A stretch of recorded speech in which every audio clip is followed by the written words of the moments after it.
Bien, estamos en contacto con Carlos Zorati. Él es médico especialista en sistema de salud y seguridad social, es el presidente del INCUCAI desde hace ya algún tiempo y desde mi punto de vista es una de las personas que más conocen sobre donación y trasplante. Nosotros entendemos que si queremos hablar de cosas serias tenemos que ir a hablar con la gente que entiende de esto y no con cualquier arriesgado que pueda decir cosas en el camino, más aún si se trata de un candidato a la presidencia de la nación, que impone de alguna manera una palabra que se instala en la comunidad.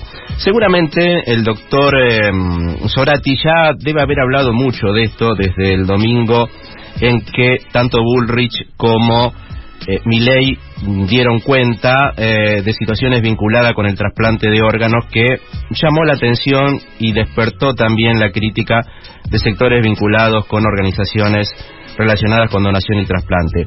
Decía, seguramente el doctor ha charlado mucho de esto, pero el tema es que a veces una mentira se instala mucho más fuerte que una verdad sobre la misma mentira. Por lo tanto, creemos nosotros que la única manera de exorcizar esas mentiras es repitiendo muchas veces la verdad. Por eso estamos en contacto con Carlos Zorati. Carlos, ¿cómo le va? Muy buenos días. Bienvenido a este espacio de En Sintonía con Vos. Carlos, ¿lo tenemos por allí? Estoy sintiendo... Hola. Ahí estamos. Carlos, ¿cómo le va? Muy buenos días.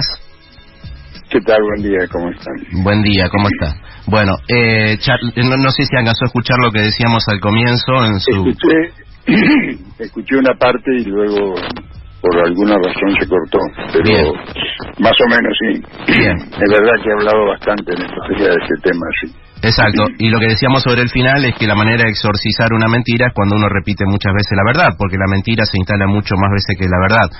Por lo tanto, queríamos comenzar en este caso a ver cómo es esta relación que, por un lado, lo que dice Bullrich, esto de el tráfico ilegal de órganos, y si esto es tan así, y por otro lado, qué relación hay entre los 7.000 personas que están en lista de espera y las 300.000 personas que alude Milei, que tiene que ver con la cantidad de gente que muere en nuestro país, que creo que es lo que generó mayor angustia fundamentalmente con algunas, o con todas aquellas personas que integran esa lista de 7.000 personas.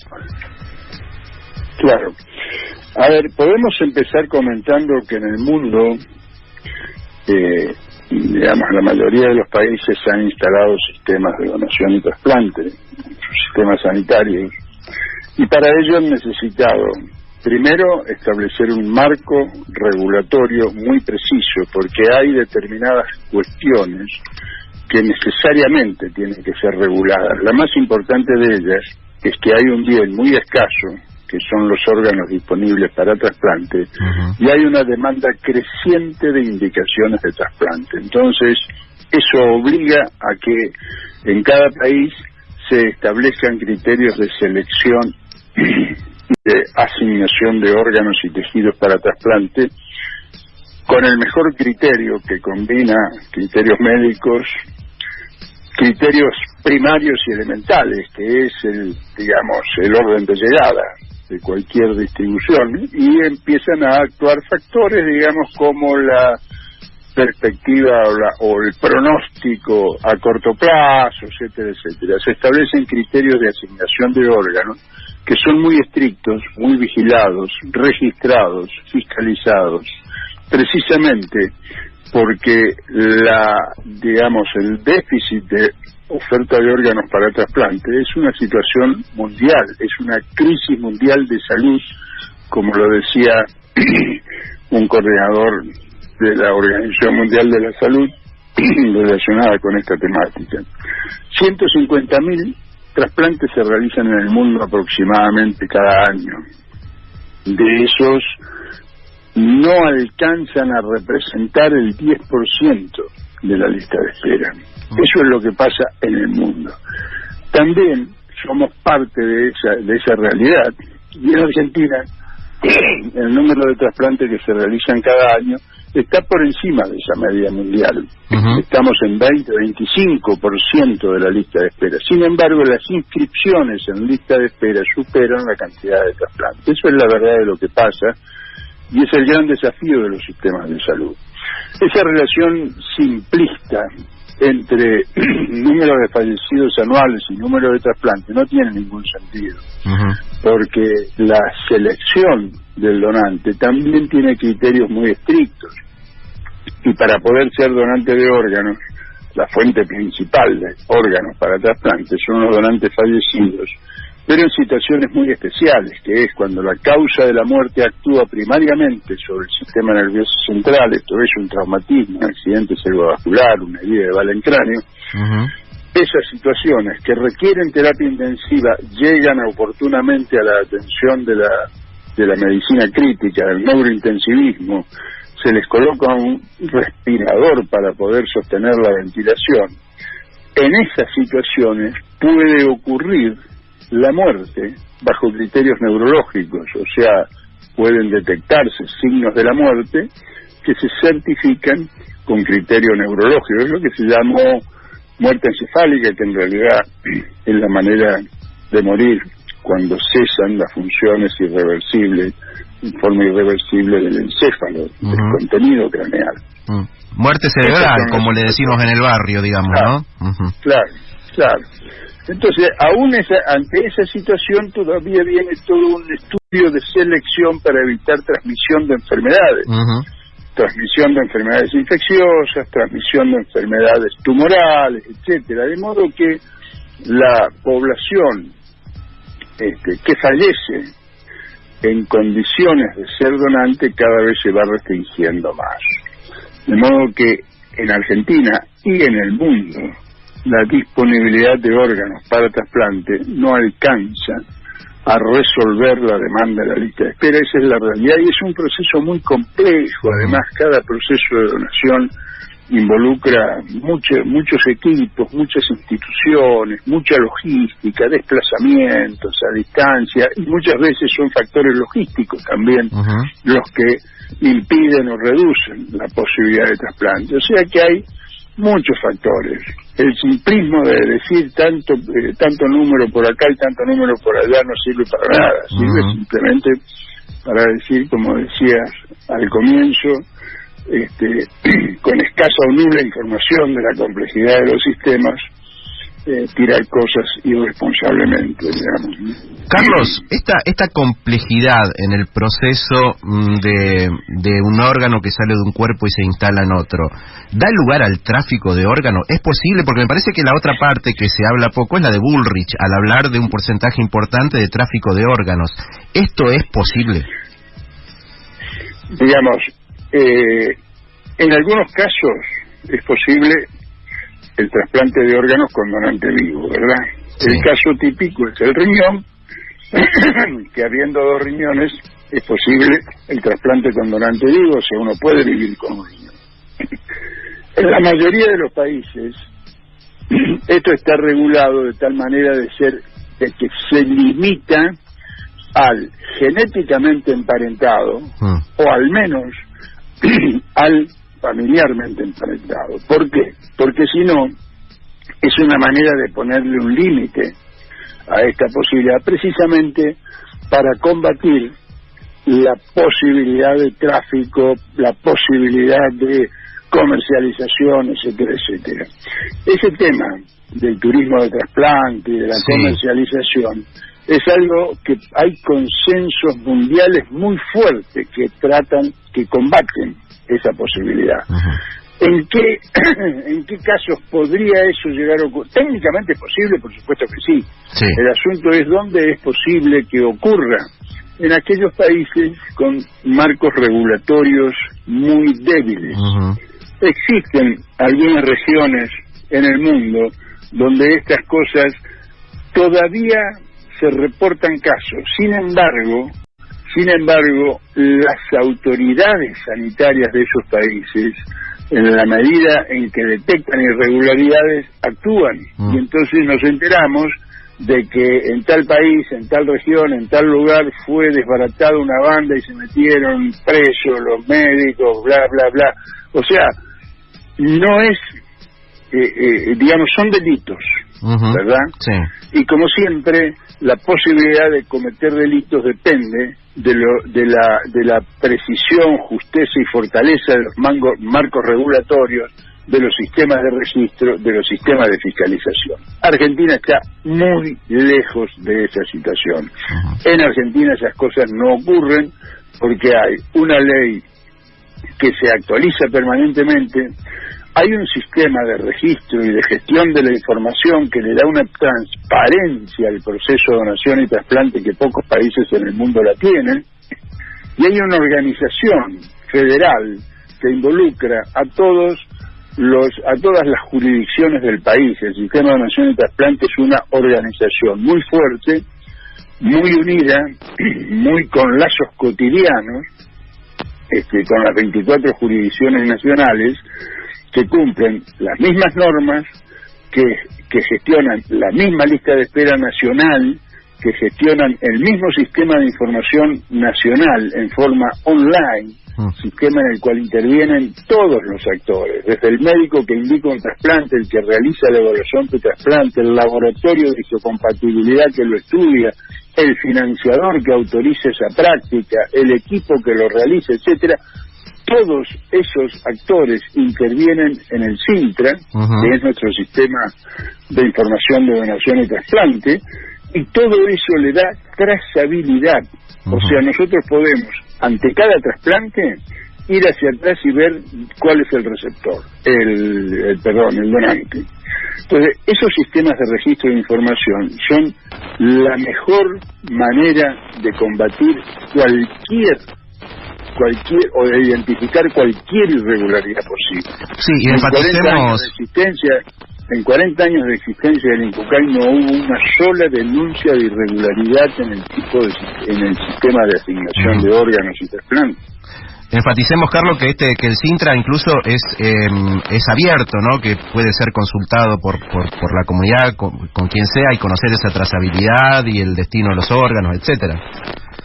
Lo que es público son las cifras, pero un paciente que está en lista de espera tiene una clave de acceso para poder mirar en el SINTRA en qué procesos de distribución de órganos ha participado como posible, digamos, candidato al trasplante, en qué número del orden, digamos, que establece el SINTRA se encontraba, y en qué número se encontraba quien se trasplantó. O sea, hasta eso hace del SINTRA un sistema de absoluta transparencia, ¿no? Cada paciente puede saber si hubo un proceso de donación, si lo convocaron o no lo convocaron, en qué orden estaba, etcétera, etcétera.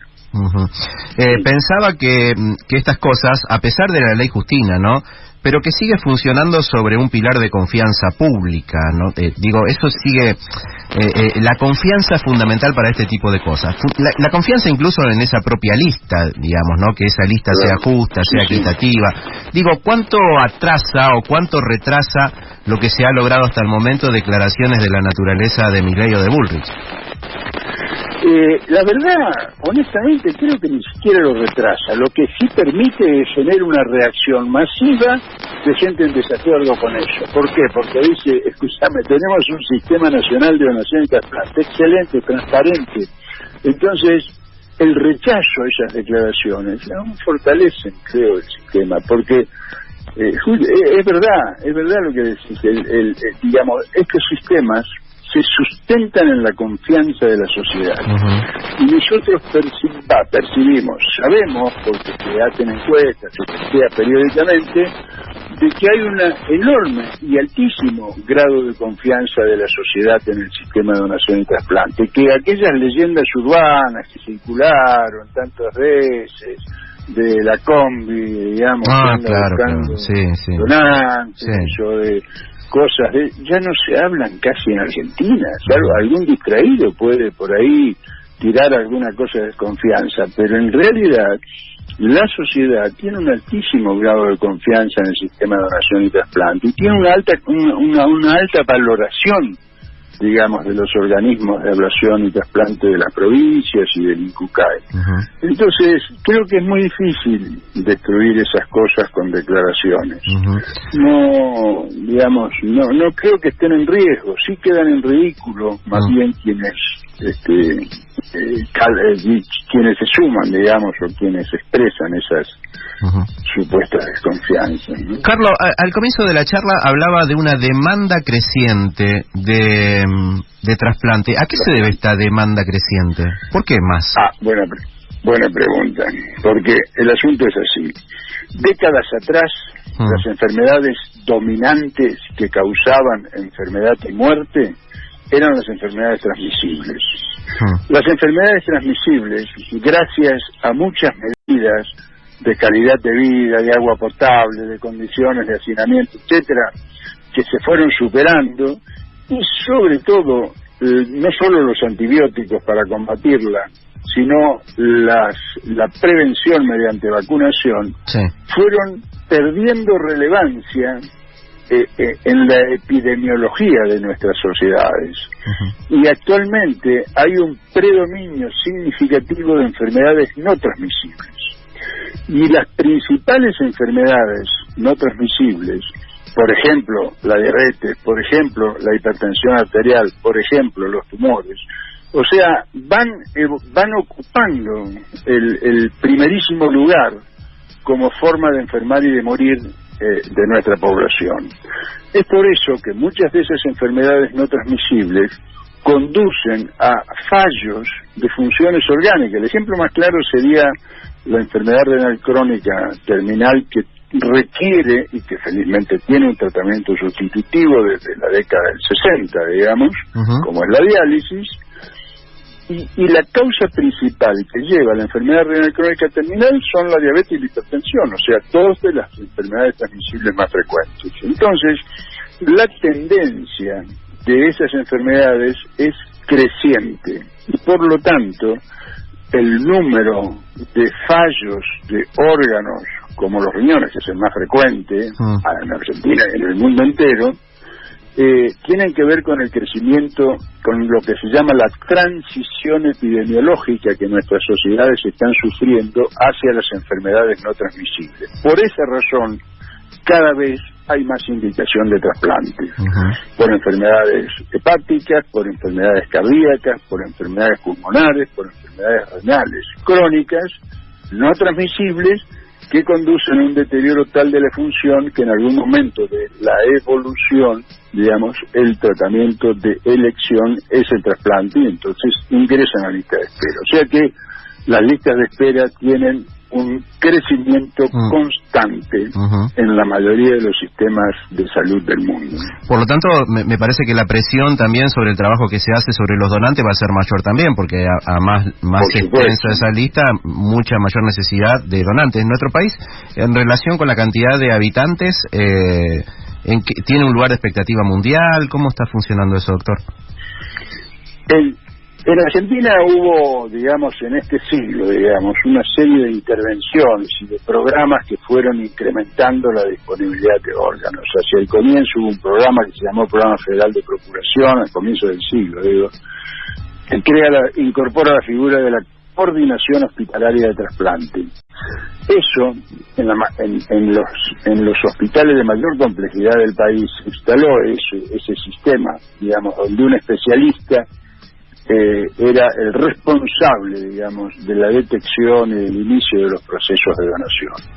Eso nos llevó al comienzo, digamos, de los 2000, teníamos alrededor de 6 donantes por millón de habitantes. 10 años después teníamos casi 15 donantes por millón de habitantes, o sea, más del doble. Y después de unos años en los que hubo cierto estancamiento, hubo a partir del 2018 y de la ley 27447, que simplificó una serie de procesos y generó una serie de mecanismos favorables. La ley Justina, como la conocemos. En el 2019 con casi 20 donantes por millón de habitantes. Luego la pandemia nos tiró abajo a nosotros y al mundo entero, disminuyó y ahora estamos recuperando esos valores. Es importante decir que hay países que están mucho más avanzados. El que siempre se menciona, y con justa razón, es España, que es un país que ha superado los 40 y tantos donantes por millón de habitantes, que es el indicador que se utiliza. Sin embargo, la media europea, si uno toma todos los países europeos, la media europea está más cerca de los 20 donantes por millón de habitantes, 20, 22 donantes por millón. Quiere decir que nosotros nos estamos acercando a esos indicadores. Eso no es que nos diga que bien que estamos, ya lo alcanzamos. No, en absoluto. Es constante el esfuerzo por ir encontrando los puntos de mejora para mejorar la calidad y la cantidad de los órganos ofrecidos, para que además el trasplante tenga mejores resultados. Esa motivación está siempre presente, por eso ahora se ha puesto en marcha un nuevo programa que se llama Procurar, y que consiste en generar unidades organizativas, hospitalarias, de procuración y trasplante. O sea que ya cada hospital asuma el rol de actor central en el sistema de donación y trasplante, y tenemos mucha expectativa de que eso nos va a producir un nuevo salto cuali y cuantitativo en la oferta de órganos y tejidos para trasplante. Esta coordinación hospitalaria que usted daba cuenta recién, que entiendo que tiene que ver con esto de procurar, está extendido a las 24 jurisdicciones, ¿verdad? Digamos, estamos hablando de los hospitales de las provincias. Sí, eso sí. Incluso ha habido, digamos, años atrás una propuesta de desarrollar el concepto del hospital donante, que ya no sea un especialista, sino que todo el hospital se involucre en la temática. Y hay muchos avances en ese sentido, muchos ejemplos también. En la provincia de Santa Fe, por ejemplo, el ECA, por ejemplo, el Cuyen, en Tucumán, el Hospital Padilla, el Hospital Madariaga de Misiones, son hospitales que tienen una constante y permanente y sobre todo sustentabilidad de los programas de generación de donantes, y hacia eso apuntamos con las unidades hospitalarias de procuración que se están instalando recién este año, se han comenzado a instalar y estamos llegando a 18 hospitales en el país con unidades hospitalarias de procuración de órganos, y seguiremos avanzando en eso. Perfecto. Doctor Carlos Sorati, muchísimas gracias por el contacto con En Sintonía con Vos de Radio Sí Rosario, y seguramente, y por cómo vienen las cosas en función de la campaña, a lo mejor nos tengamos que volver a encontrar nuevamente. Le agradecemos mucho. No, al contrario, gracias a usted y por supuesto a disposición. Un abrazo. Fuerte abrazo. Soy yo. Chao. Bien, hablamos ahí con el doctor Carlos Sorati, que es presidente del INCUCAI, a propósito de los dichos de los candidatos en el debate presidencial del último domingo. Último domingo.